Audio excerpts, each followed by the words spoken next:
Les bambous prolifèrent, sauf celui-ci, c'est un bambou non traçant. Bonjour à tous, je m'appelle Thibaut, je suis pépiniériste. Aujourd'hui, je vous présente une vidéo sur comment planter les bambous non traçants en pleine terre. On va faire 3 étapes. La première, la différence entre un bambou non traçant et un traçant. Deuxième étape, je vais vous présenter ma variété de bambous non traçants que je vous conseille de planter en pleine terre. Et dernière étape, on va aller derrière, planter les bambous non traçants en haie. Comme ça, vous allez pouvoir voir en tuto directement comment les installer. On commence par la différence entre les bambous traçants, comme celui-ci, ça c'est un Philostachys spectabilis, et les bambous non traçants. Alors, premièrement, au niveau de la hauteur, les bambous non traçants poussent beaucoup plus haut.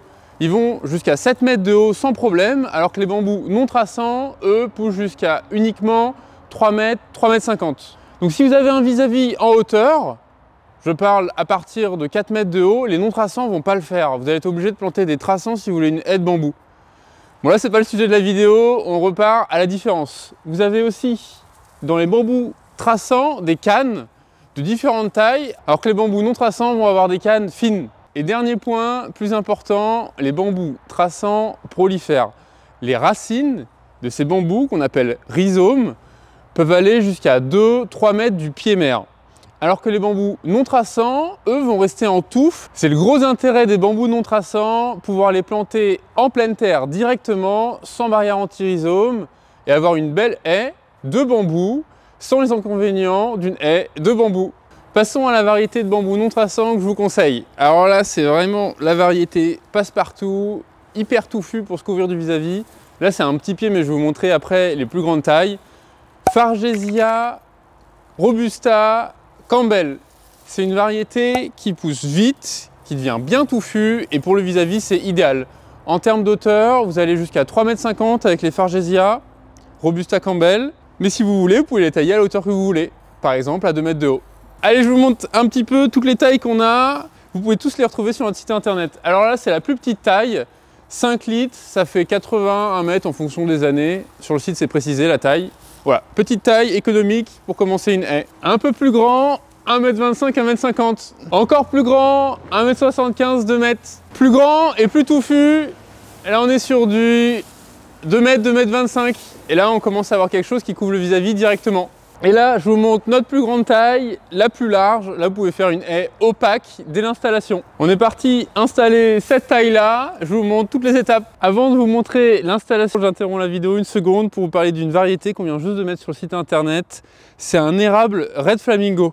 Je vous montre tout de suite pourquoi Red Flamingo. Bois rouge corail toute l'année. Et le plus impressionnant, c'est les feuilles. Allez, on part au bambou. Alors, pour l'installation, vous allez avoir besoin d'un outil pour creuser. Ici, une bêche et de terreau spécial bambou. Ici, on est sur la pépinière et la terre est pleine de glaise. Donc, c'est obligatoire d'avoir du terreau spécial bambou. Après, je vous le conseille dans tous les cas. C'est un terreau qui est amandé, enrichi, avec un fortifiant racinaire dedans, une osmocote. Bref, c'est un tout en un. Vous avez besoin que de ça. Je vous conseille vivement. Alors pour la taille du trou, ça on me le demande super souvent, on va enlever la motte, voilà, du bambou, et là vous avez votre gabarit. On va faire un trou 30% plus grand que la taille du pot. Donc vous allez voir, je vais creuser et je vais le mettre de temps en temps dans le trou pour voir si ça rentre bien et si le gabarit correspond.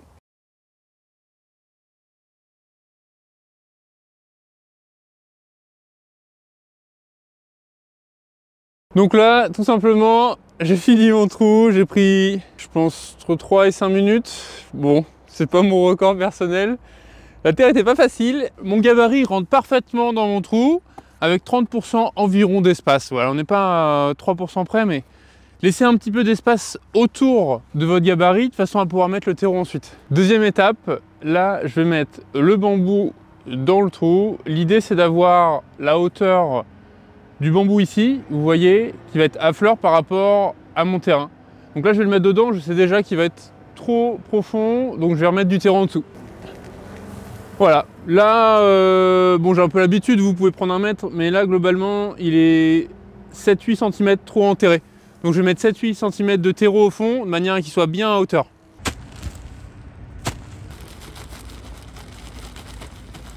Une fois votre bambou installé, je peux vous conseiller deux dernières choses. Vous pouvez mettre un paillage, par exemple un paillage naturel comme du champ, qui va garder l'humidité et empêcher les mauvaises herbes de pousser. Et aussi, vous pouvez faire une cuvette autour de votre bambou de manière à que l'eau reste bien et quand vous arrosez, l'eau va bien rester dans votre bambou. Dernier point, sur le mélange des variétés, vous pouvez mélanger les variétés, il n'y a pas de problème pour les bambous, les Fargesia notamment.